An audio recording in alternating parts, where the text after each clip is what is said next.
आणि राहिला विषय उपोषण, जरांगेने 30 तारखेपासून उपोषणाची जरी घोषणा केली असेल तर म्हणजे राज्याच्या गृह विभागाला आणि राज्याच्या मुख्यमंत्र्याला माझी कळकळीची विनंती आहे, या जरांगेच्या आंदोलनाजवळ उपोषणाजवळ सीसीटीव्ही कॅमेरे लावा, याच्याजवळ याच्या लोकांना स्वयंसेवकाला एंट्री देऊ नका. याला सगळ्या गोष्टी तुमच्या शासनाच्या अधिकारी शासनाच्या कर्मचाऱ्याच्या माध्यमात झाल्या पाहिजे. याच्या तपासण्या सरकारी डॉक्टरांकडून फक्त झाल्या पाहिजे. नाहीतर ह्यो गोधडीतून काजू खाणारा गोधडी योद्धा ह्यो आणि खाऊन पिऊन उपोषण करणारा, खरं तर हे 2 दिवस ओरिजिनल उपोषण केला तर याचे डोळे पांढरे करून कोपऱ्यात जाऊन पडणारा योद्धा आहे. त्यामुळे याच्या उपोषणाजवळ सीसीटीव्ही लावणं गरजेचं आहे. याच्या उपोषणाला पूर्ण अधिकाऱ्यांच्या निगराणीखाली उपोषण करावं. आणि नाही केलं तर नक्कीच आम्ही तिथं जाऊन सीसीटीव्ही लावले का नाही ते सुद्धा पाहणार आणि जरांगेचा जशाच तसं उत्तर देण्याचं सुद्धा आम्ही काम करू. जरांगेला जशाच तसं जरांगेचा कार्यक्रम करण्याचं सुद्धा आम्ही काम करणार आहोत. हे रक्त सांगते तुमच्यासाठी म्हणून ते शब्द वापरला. हे आंदोलन मोठं होणार. जर काही जेवणाचं बरं वाटलं झालं तर का उपोषण नाही केलं म्हणून आता तर उठायत नाही ना 15 दिवसांचं उपोषण मला. म्हणून सांगतो मी असलं नसलं तरी आंतरवाडीतल्या लोकांना मराठ्यांना सांभाळा, कारण त्यांनी लयवंत सांगितलं आपल्यासाठी. माया मायाला रक्ताच्या थाळ्यात भिजल्या बरं का, कोण भिजत बरं का कोणासाठी, रक्ताच्या थाळ्यात भिजल्या. असं द्या आमच्यात काही मतभेदवाद असतो असं द्या, आम्ही ते सोडून देऊ नाही सोडून देऊ, पण शेवटी त्यांनी या जातीसाठी रक्त सांडलंय. त्या आंतरवाडी गावकऱ्यांना विसरू नका, कधीच विसरू नका त्यांना, कारण त्यांनी कामं सोडून दिली. मी तर आमचा माणूस आहे, मला काल माहित झाला आता माहित नव्हतं कचरे माहित नव्हता मला माहित नव्हतं. ते ऊस लावायला आणला होता तू मला माहित नाही, काल माहित झालं.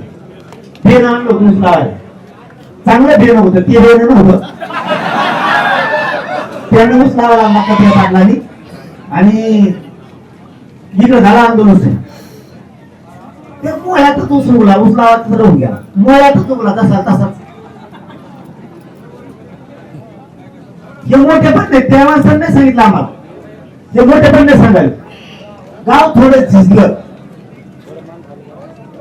मार खाल्ला रक्त सांडलं त्याला विसरायचं. हे बघा जे समाजावर उपकार करतो समाजाच्या लेकरावर त्याला कधीच विसरायचं नाही. इतक्या मोठ्या मनाचा समाज हो.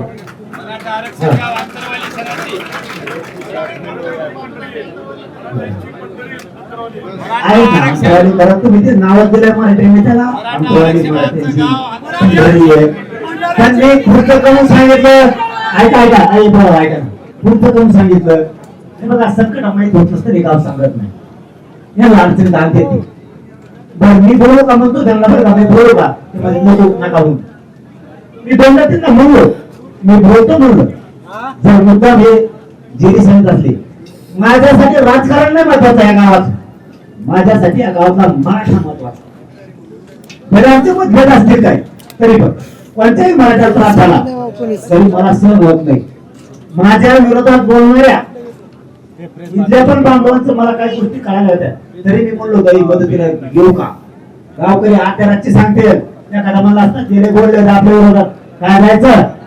या गावांबद्दल इतकी चांगली भूमिका ठेवून अंधारातून त्याला नाही सुद्धा नसेल त्याच्यावरती एक वेळ आली तर मी बोललो होतो बघा बघा का माझी गरज लागली तर मी मदत करतो, बोलणार नाही पण मदत करेल, बोलणार नाही बोलत आपण बोलणार नाही पण मदत करेल.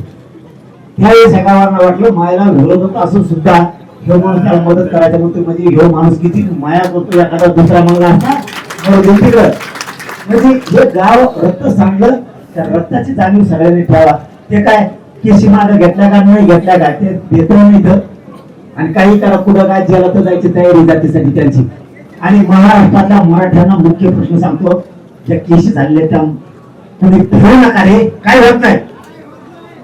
काही तो भेटेल अजिबात द्यायचं नाही की कोर्टात चलन आपण मान्य न्यायालयात बाजू मांडू आपल्यावर फाट्या केशीच्या द्यायचं नाही. वॉरंट निघलं द्यायचं, काय झालं की द्यायचं. कुठं 1.5 भरावं लागेल, कुठं 1 लाख भरावं लागतील, कुठे 1 कोटी भरावं लागतील. काय भरायचं नाही ठरत नाही, आपण जाळच नाही, आपण फोडत नाही, दुसरे फोडून गेलं आपल्याला आहे.